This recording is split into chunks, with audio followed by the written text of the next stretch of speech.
Hollywood திரைப்படங்களையே மிஞ்சிய பரபரப்பு சம்பவம்தான் இது. சாக்லேட் கொடுத்தே 10 அடுக்கு பாதுகாப்பை மீறி 700 கோடி ரூபாய் வைரங்களை திருடிய கொள்ளையர்கள் இவர்கள். பெல்ஜியமில் உள்ள உலக வைர மையத்தில் 10 அடுக்கு பாதுகாப்புகளையும் மீறி ஒரு கும்பல் திருட்டு சம்பவத்தை வெற்றிகரமாக முடித்திருக்கிறது. நடிகர் பாக்யராஜ் நடிப்பில் வெளியான ருத்ரா திரைப்படத்தில் அவர் ஜோக்கர் வேடமிட்டு வங்கியில் திருடும் காட்சியை பார்க்காதவர்களே இருக்க முடியாது. இப்படியாக வங்கி கொள்ளை குறித்து பல திரைப்படங்கள் வெளியாகிவிட்டன. ஆனால் அந்த திரைப்படங்களை எல்லாம் மிஞ்சிய சம்பவம் ஒன்று உண்மையிலேயே உலகில் நடந்துள்ளது. பெல்ஜியமில் நடந்த இந்த சம்பவம் பெரும் பரபரப்பை உலகம் முழுவதிலும் ஏற்படுத்தியிருந்தது. Welcome to இன்ஃபோவேல்ட்.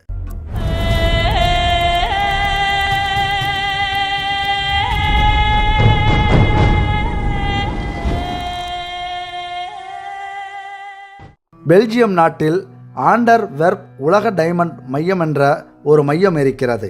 இந்த மையத்தில் இருந்துதான் உலகம் முழுவதும் பெரும்பாலான வைரங்கள் வாங்கப்படுகிறது. மிக விலை உயர்ந்த வைரங்கள் எல்லாம் அங்கு விற்பனை செய்யப்படும். அங்குள்ள வைரங்களின் மதிப்பை கூட்டினால் அதை வைத்து பல நாடுகளையே வாங்கிவிடலாம். அந்த அளவிற்கு வைரம் இருந்த இடம் அது. அங்குள்ள வைர வியாபாரிகள் வியாபாரம் நேரம் போக மற்ற நேரத்தில் வைரத்தை பாதுகாக்க ஒரு லாக்கர் ஒன்றை தயார் செய்திருந்தனர்.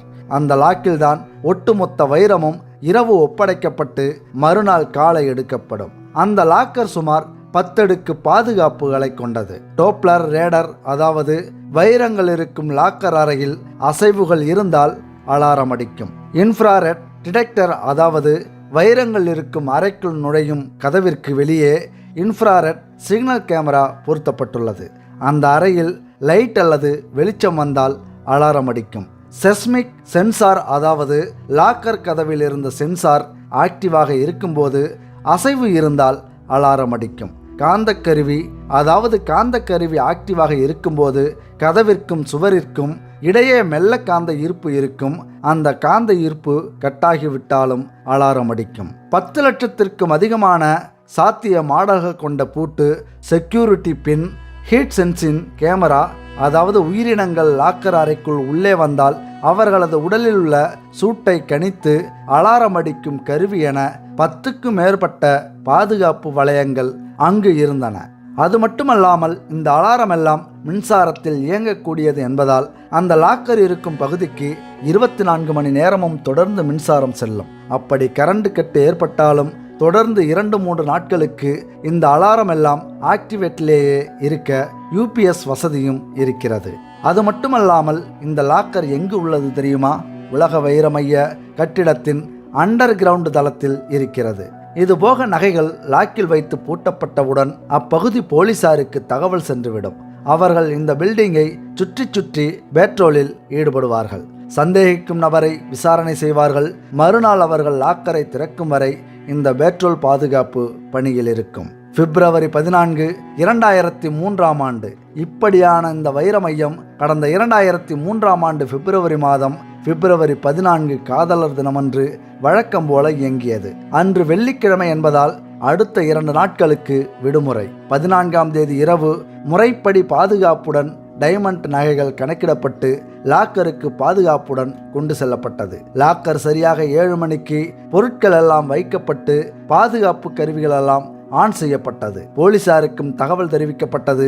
அடுத்த திங்கட்கிழமை, அதாவது பிப்ரவரி 17ஆம் தேதி வந்து லாக்கரின் பாதுகாப்பு கருவிகளை உரிய முறையில் டீஆக்டிவேட் செய்துவிட்டு லாக்கரை உரிய சாவியுடன் திறந்து பார்த்த போதுதான் தெரிந்தது லாக்கருக்குள் இருந்த வைரங்கள் எல்லாம் திருடு போயிருந்தது. இதை பார்த்ததும் ஊழியர்களுக்கு கடும் அதிர்ச்சி. தாங்கள் காண்பது கனவா நினைவா என்பது தெரியாமல் விழித்தனர். பின்னர் நடந்த சம்பவம் குறித்து போலீசாருக்கும் உயரதிகாரிகளுக்கும் தகவல் தெரிவித்தனர். போலீசார் சம்பவ இடத்திற்கு வந்து பார்வையிட்டு தடயங்களை சேகரிக்க முயன்றனர். சம்பவ இடத்தில் கைரேகை கூட சிக்கவில்லை. எப்படி திருட்டு நடந்தது என்பதை கேமராவில் பார்க்கும்போது கேமராவில் மர்ம நபர்கள் சிலர் வந்து முகத்தை மறைத்து கொண்டு கேமராவை கருப்பு நிற பிளாஸ்டிக் கவரை வைத்து மூடுவது மட்டும் பதிவாகியிருந்தது. இந்த வழக்கு போலீசாருக்கு பெரும் சவாலாக இருக்கும் என ஊடகங்கள் முதல் அனைவரும் பேசத் துவங்கினர். திருட்டு போன வைரங்களில் மதிப்பு சுமார் 100 மில்லியன் அமெரிக்க டாலர் இருக்கும் என கணிக்கப்பட்டது.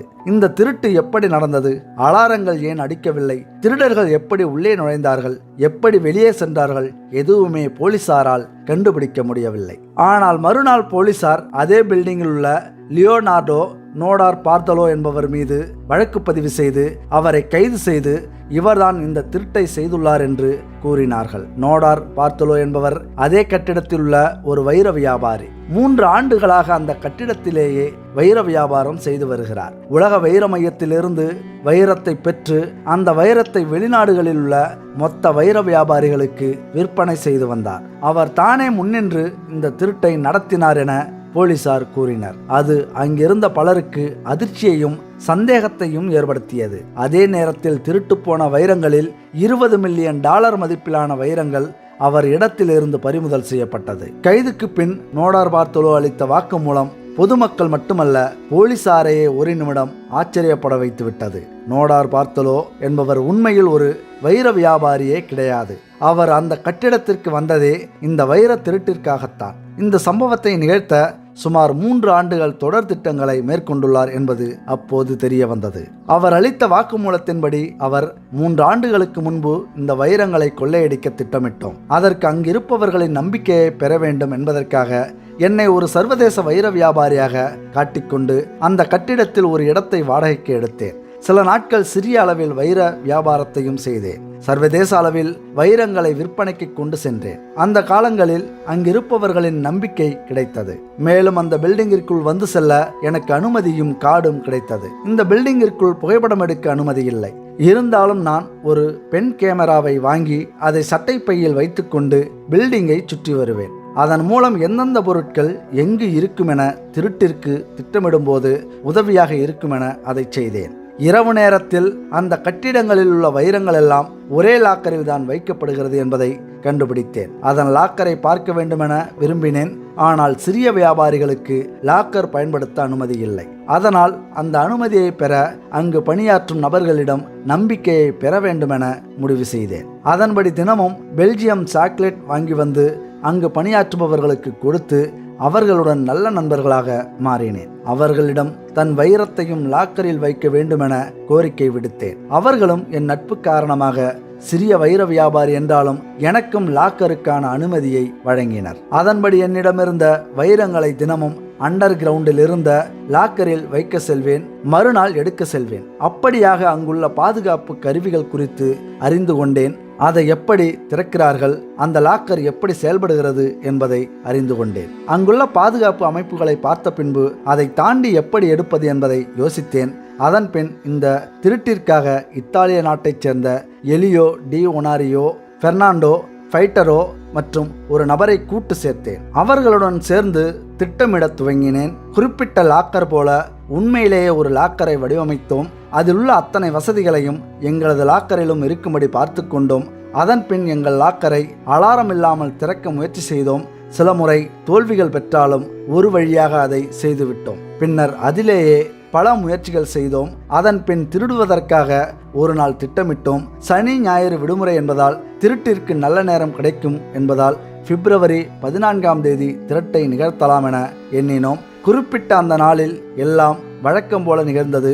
முன்னதாக இரவு நேரங்களில் போலீசாரின் ரோந்து பணியை கண்காணித்தோம். போலீசார் அப்பகுதியில் மிகவும் அசால்ட்டாகவே ரோந்து பணியில் ஈடுபட்டனர். போலீசாருக்கு உள்ளே உள்ள லாக்கரின் அம்சங்கள் குறித்து தெரியும் என்பதால் அந்த லாக்கரிலிருந்து திருடவே முடியாது என்பதை அறிந்து அந்த அளவிற்கு அவர்கள் சரியாக பணி செய்யவில்லை. அது எங்களுக்கு சாதகமாக அமைந்துவிட்டது. குறிப்பிட்ட அந்த நாள் இரவு 7 மணிக்கு வைரங்கள் எல்லாம் லாக்கரில் வைத்து லாக்கர் முழுவதும் பூட்டப்பட்டது. லாக்கரில் உள்ள ஒவ்வொரு பாதுகாப்பையும் எப்படி அலாரம் அடிக்காமல் அதே நேரத்தில் வேலை செய்யாமல் இருக்க வேண்டும் என்பதை திட்டமிட்டிருந்தோம். அதில் ஹீட் சென்சிங் சென்சார் எங்களுக்கு சற்று சவாலாக இருந்தது. அதை அந்த சென்சார் இருக்கும் பகுதிக்கு சென்றால்தான் டீஆக்டிவேட் செய்ய முடியும். ஆனால் அப்படி செய்வதற்கும் அலாரம் ஆக்டிவ் ஆகிவிடும். பின்பு மாட்டிக்கொள்வோம் என்பதை உணர்ந்தோம். அதனால் பிப்ரவரி 14ஆம் தேதி நான் லாக்கருக்குள் சென்று அங்கிருந்த பாதுகாப்பு அதிகாரிகளுக்கு தெரியாமல் ஹீட்டிங் சென்சார் கருவியில் பெண்கள் பயன்படுத்தும் ஹேர் ஸ்ப்ரேயை அடித்தேன். அந்த ஸ்ப்ரே கருவியின் ஹீட்டை உணரும் கருவி மீது படர்ந்ததால் சில மணி நேரங்களுக்கு கருவியில் ஹீட் உணர்வு இருக்காது, கலிங்காகவே இருக்கும். பிப்ரவரி 14 நள்ளிரவு ரோட்டில் நடமாட்டம் குறைந்த பின்பு உலக வைர மையத்தின் கட்டிடத்திற்கு பின்வாசல் வழியாக உள்ளே புகுந்து லாக்கர் இருக்கும் அண்டர் கிரவுண்டிற்கு சென்றோம். முதலில் கேமரா இருந்தது. அந்த கேமரா ஆக்டிவாக இருக்கும்போது வெளிச்சம் எதுவும் வந்துவிட்டால் அலாரம் அடித்துவிடும். அதனால் அந்த கேமராவில் ஒரு பெரிய கருப்பு கவரை போட்டு மூடினோம். அதன் பின் அந்த அறையில் வெளிச்சத்தை ஏற்படுத்தினோம். இப்பொழுது அந்த லாக்கர் கதவை திறக்க வேண்டும். கதவில் காந்த ஈர்ப்பு கருவி பொருத்தப்பட்டுள்ளது. அதை டீஆக்டிவேட் செய்யாமல் கதவை திறந்தால் அலாரம் அடித்துவிடும் என்பதால் காந்த கருவியில் பொருத்தும் வகையில் ஒரு அலுமினிய பிளேட்டில் நாங்கள் ஒரு காந்தம் பொருத்தி கொண்டு சென்றோம். அதை அந்த காந்த கருவிக்கு இடையில் கொண்டு சென்று குறிப்பிட்ட அந்த காந்த கருவியை தடுத்து அந்த காந்த கருவியை அந்த அலுமினிய பிளேட் தான் கதவு என கருதும்படி வைத்துவிட்டோம். இப்பொழுது கதவை திறந்தாலும் அலாரம் அடிக்காது என்பதை உறுதி செய்து கொண்டோம். பின்னர் அதன் பின் செக்யூரிட்டி பின் வேண்டும். அதை கண்காணிக்க முதலிலேயே அந்த அறையில் ஒரு சிறிய அளவிலான கேமராவை பொருத்தி அதில் பதிவான காட்சிகளை வைத்து குறிப்பிட்ட பின்னே கணித்துவிட்டோம். அதனால் எளிதாக பின்னை கிராக் செய்தோம். பின்னர் கதவிற்கான சாவி ஒன்று இருந்தது. அந்த சாவியையும் கேமராவில் பதிவான சாவியின் வடிவங்களை வைத்து நாங்களே உருவாக்கியிருந்தோம். அது மிகச் சரியாக இருந்ததால் அந்த கதவு திறக்கப்பட்டிருந்தது. உள்ளே அடுத்ததாக ஒரு கதவு இருந்தது. அதற்கும் சாவி மட்டும்தான் லாக் என்பதால் அந்த சாவியை ஏற்கனவே டூப்ளிகேட் செய்து எடுத்து சென்றிருந்தோம். அதையும் திறந்தோம். உள்ளே இன்னொரு லைட் சென்சிங் கேமரா சென்சார் இருந்ததால் நாங்கள் வெளிச்சமே இல்லாமல் தான் இதை செய்தோம். உள்ளே சென்று லைட் சென்சிங் சென்சாரை ஒரு கருப்பு டேப் போட்டு ஒட்டினோம். நாங்கள் லைட் பயன்படுத்தினாலும் அலாரம் அடிக்கக்கூடாது என்பதற்காக இதை செய்தோம். பின்னர் அங்கிருந்த கேமராவையும் கருப்பு நிற கவர் போட்டு மூடினோம். ஏற்கனவே ஹேர் பிரேக் அடித்திருந்தாலும் அது எவ்வளவு நேரம் வேலை செய்யும் என தெரியாததால் ஸ்ரீயோ பாக்ஸ் எனப்படும் ஹீட்டை தடுக்கும் கருவியை அந்த சென்சாரை மூடினோம். இந்த பாதுகாப்பில் ஷாக் சென்சார், அதாவது லாக்கர் கதவில் அதிர்வு ஏற்பட்டால் அலாரம் ட்ரிக்கர் ஆகும் கருவி மட்டும் எங்களுக்கு பிரச்சனை இல்லை. அந்த கதவு பகுதியை ட்ரில் செய்து உள்ளே நுழைவதை தடுக்கவே அந்த சென்சார் பயன்படுத்தப்பட்டது. ஆனால் நாங்கள் திட்டமிடும் போதே தெரியும் அந்த கதவையோ அல்லது சுவரையோ ட்ரில் செய்ய வேண்டுமென்றால் 12 மணி நேரம் ஆகும் என்று. மேலும் அப்படி செய்வதால் சத்தம் வேறு வரும். இதனால் நாங்கள் ட்ரில் செய்யாமல் இந்த திருட்டை செய்வதையே முதலிலிருந்தே திட்டமிட்டோம். உள்ளே சென்றதும் உள்ளே இருந்த 109 பாதுகாப்பு சேப்களில் இருந்து வைரங்களை முதலில் எடுத்து பேக் செய்து நாங்கள் செய்த அலார இணைப்புகளை எதுவுமே செய்யாமல் அது திங்கட்கிழமை வரை அடிக்காமல் இருக்க வேண்டும் என்பதற்காக அப்படியே சென்று தப்பிவிட்டோம். நாங்கள் திருடிய வைரங்களை எல்லாம் போலீசார் என்னை கைது செய்த போதே கைப்பற்றிவிட்டனர் என கூறினார். இதை பார்க்கும்போதே ஒரு ஹாலிவுட் படம் பார்த்த உணர்வு வருகிறதே. இப்படிப்பட்ட திருடர்கள் எப்படி ஒரு நாளில் போலீசில் மாட்டினார்கள் என்று நீங்கள் நினைப்பது நமக்கு தெரிகிறது. அதுதான் சுவாரஸ்யமான விஷயமே. இவ்வளவு திட்டமிட்ட அந்த கொள்ளையர்கள் ஒரு குப்பையை வைத்து மாட்டிக்கொண்டார்கள். சம்பவம் நடந்த அன்று மீடியாக்களில் எல்லாம் இந்த திருட்டு குறித்த செய்திகள் அதிகம் வந்தன. பல டிவிகளில் அமர்ந்து இந்த சம்பவம் குறித்து விவாதிக்க தொடங்கிவிட்டனர்.